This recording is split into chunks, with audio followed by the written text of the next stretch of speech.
What's up, guys? This is Manish Paul, Simon from Staying with Manish. This will be our first Airbnb podcast, and we have with us Andreas from Amsterdam. We're going to talk about Andreas's life and how he has been living for the past few years in India and his experiences. So, over to you, Andreas. What's up? How you been? Hi Manish, thank you for the wonderful stay in your house in Bangalore. Yeah, I'm doing really well. We just did a run in the park, which is pretty good. Yeah, It's early morning over here. yeah. So, is this your first time in Bangalore? Yeah, it is my first time in Bangalore actually. So, how are you liking it? Yeah, I love Bangalore, except for the trucks. I hate the smoke coming from the trucks. So, when was your first time in India? Can you tell us about your experience? How you entered India and like your first stay and everything? Was it like a new experience compared to where you were? How Yeah, of different was course. it? Yeah, go ahead, Andreas. Yeah, of course. I mean, when I first arrived in India, first of all, it was May, and it was Delhi, and it was like 50 degrees, and yeah, I don't know, I just couldn't understand India.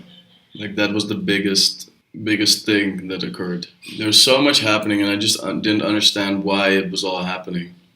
And You must have read yeah, a lot about India, right? Like in your history books and all that. Was it entirely different from what you read than what you experienced? I didn't read anything before coming. Like I didn't know that much about India actually. And I think that you only realize how little you know about India when you reach there. You know, India is really not something that you can learn from books. That I know for sure, because India is not one thing. India is a continent, so it's everybody has their own thing going on here. So everybody has their own history. Everybody has their own culture, and yeah, that's very fascinating. So, can you tell us if you have like any best moments in India, like as Um, well as your bad moments? You can start with the best moments. Yeah, there are many best moments. I mean, like there are best moments when I was in Leh and I reached the highest motorable road with my friends. That was really nice, beautiful view. There was the time when I went to Nubra Valley, which is also in the Himalayas. Yeah, it's almost like the Grand Canyon over there. There was this time when I left my laptop in a cafe and it got stolen, and then 2 weeks after I thought I'd lost it and I was just gonna get like an iPad as a cheap solution or whatever.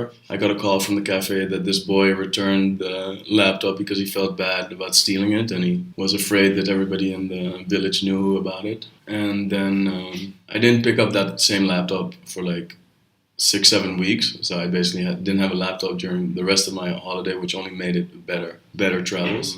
Yeah, those magical things. That basically tops for me. Like that. Those are the best aspects of India for me. So, Yeah, it's what the are your magical plans? side. You were planning to stay in India for a while and work on a project. Can you tell us more about your project and all that? Yeah, right now I'm in the middle of preparing my documentary about the future of India. It's basically about inventors or innovators that are, doing impactful things in the country. Yeah, now I'm just basically lining up all the people that I want to interview and all the people that I want to film, and I think it'll keep me here for a while. After that, I don't know. I mean, I would like to stay in India for a long time, but if that doesn't make sense or if it's not realistic, then I just go back to the Netherlands and see what I can do there. Nice. Yeah, Sounds interesting. yeah. I'm excited. It's something that I've never done before, but I also don't want to jinx it by talking too much about Yeah, yeah. the future and what's going to happen next. Like I really reached a point where I have to do the things that I have to do today in order to make the project work, instead of thinking about a long stay in India or things like that. So yeah, Nice, yeah. yeah. But I do feel at home, and coming back here was really great. I met way more people now than I did in my first stay in India. I've slept on people's couches. People helped me out majorly. Very hospitable, and they introduced me to their friends and showed a lot of goodwill to the project as well. Yeah, exactly. People Yeah. have this wrong misconception of India, like it's a very dangerous country, and Yeah. you'll always get robbed or stolen like your stuff. But then there is the positive side in India, like where you can meet a lot of people, Yeah. you can make a lot of friends. Yeah, definitely. Yeah, so That's the side I'm on, and that's what I wanna show to the world, basically, that that there's a way of going about in India, and it involves not being afraid. can you get away with only English in India? Can you is it a good idea to learn Hindi and come over? Or I think Hindi will be a huge upcoming language. Yeah, I think it's a massively underrated language. Right. I don't know if if it was as important or winning as learning Chinese like 10, 20 years ago, because India's development is going very differently. But I think 10, 20 years from now, you'll see people definitely choosing Hindi. Okay. Because then India will be much more present in the global landscape, and they will definitely have more scope on them, and therefore people will be more interested in going there and Right. even working there.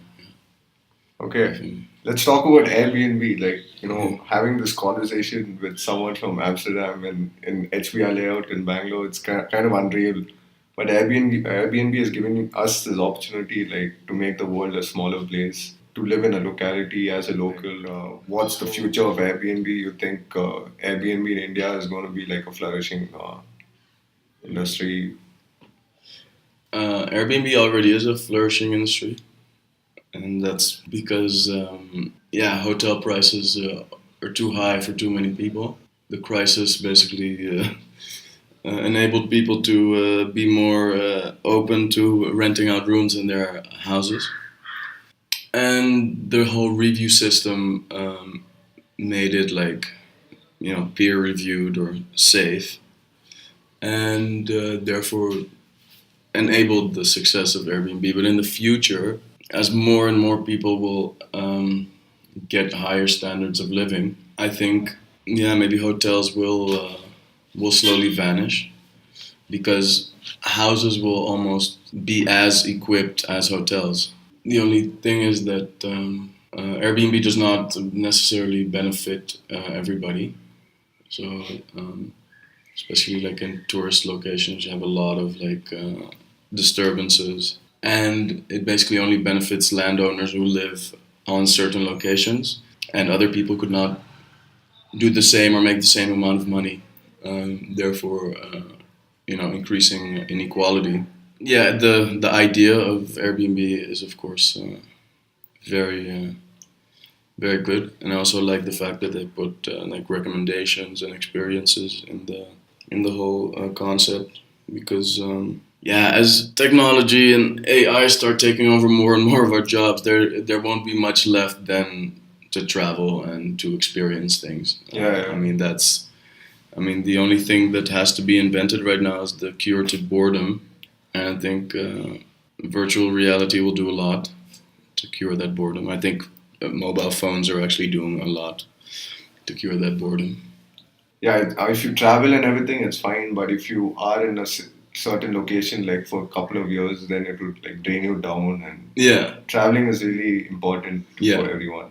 Yeah, I think getting out of your comfort zone and habitat is going to be the direct pursuit of happiness. I think the feeling of not knowing what's going to happen, I think that's the ultimate blissful feeling that you can have as a human being.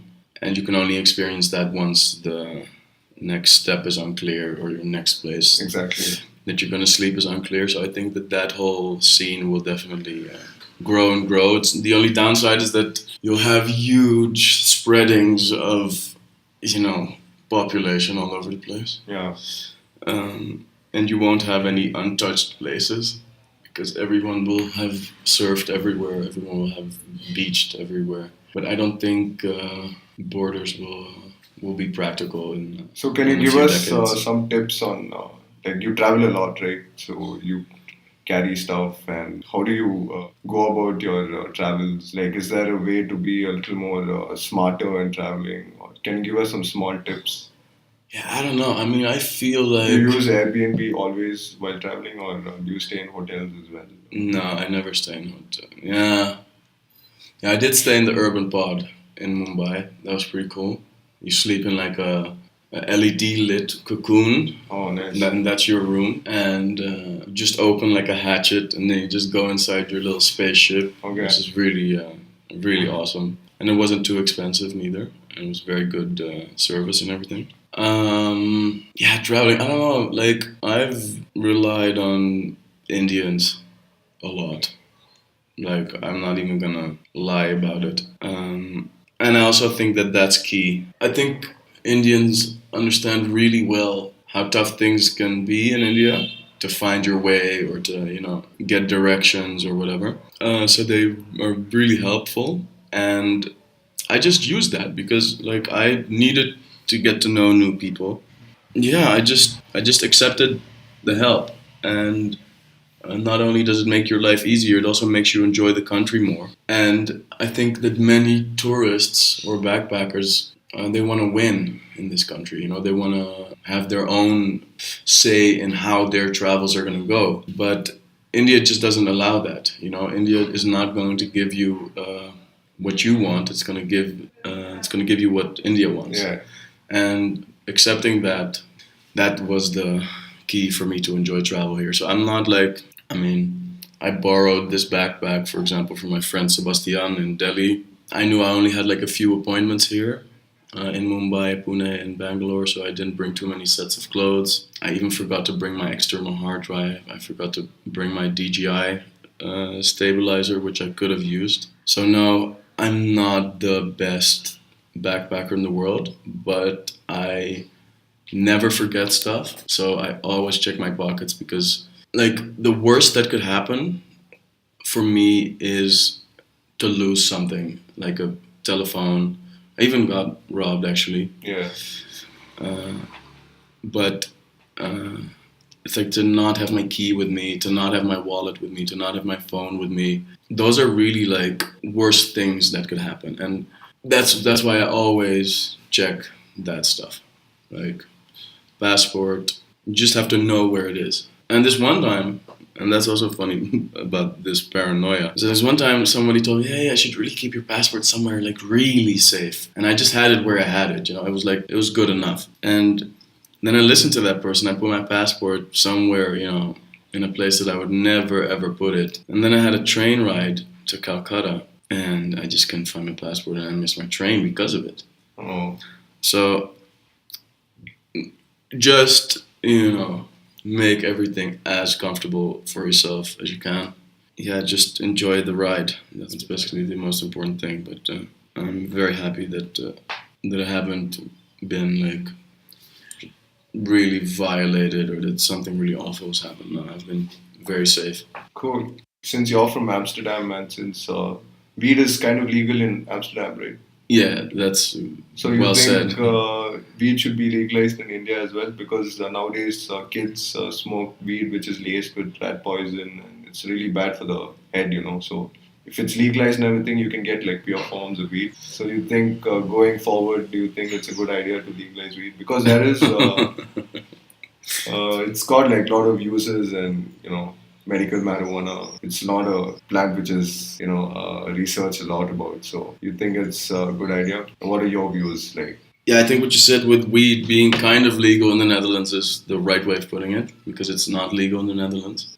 They just allow it to be sold. That's it. But that's something else than that it's actually constitutionally recorded. There's still massive amounts of people getting arrested or fighting wars over weed in Amsterdam and the rest of the Netherlands. So if India wants to legalize weed, and it should, because I mean, like, I have to be really honest with you. You guys smoke way more than the Dutch people. Like, oh yeah, yeah, man. Like here, I sometimes walk into a normal restaurant and I just want to have like some porridge or something or some breakfast, and there are people smoking hash. in the Himalayas, and that just doesn't happen in the Netherlands. Like people smoke mostly at home or in a coffee shop, sometimes in a park, but not at breakfast in a regular cafe. That just doesn't happen. But that's mostly in the Himalayas. You don't find that in cities and all. No, not cafes, but then again, Delhi, everybody smokes hash. And the funny part was that I was in a circle that had trouble finding hash, and they were like, I don't know, like mid 30s and 30s, and they wanted to smoke up. And then second time in Delhi, I was in different circles, and I was like, okay, so basically everybody smokes hash in the city. And when you reach that point, which is obviously all around the world the case, but especially in India since it's from here, which makes it even more accessible and logical to legalize it. It has to be legalized. Yeah, of course. It's just that the reason it's not being legalized, that's more important. The reason it's not being legalized... Yeah, society looks down upon you. No, it's because there's more money to be made if it's illegal, and that also counts for the Netherlands. So it's a lot of black money that can be poured into the economy. Right. Which is very convenient, and it's the same for India. This whole weed hash thing, and the people that control it or the people that benefit from it like this because they get bribes, they get their commissions on looking away, they get their whole, it's a whole ecosystem of people's livelihoods now. And if they legalize it, it gets taxed, and they don't see that cut because it goes into the government, and then a road gets built from that money, and they would rather have their own cash instead of that road or some street lights or some. Yeah, it's probably one of the big reasons why US is legalizing it in a big way. US, it's because the elites just started to riot against it. So the people that started to riot against it in the United States were people in power. So it wasn't the people themselves. It was basically the people in the government of Colorado that said, like, guys, I think we could make our jobs and our state a lot easier and better if we just get that tax money, because we actually need funds, So when things only change because of a need, just like necessity is the mother of all creation. It's only because Colorado was bankrupt as fuck, and they had to build, and they just needed the tax money, so that's why they legalized it. And it's all beautiful and it's all good, but it's not that they were doing it for the people. It's like, yeah, we really want you to smoke weed. No, we need the tax money. That's why we're going to do it.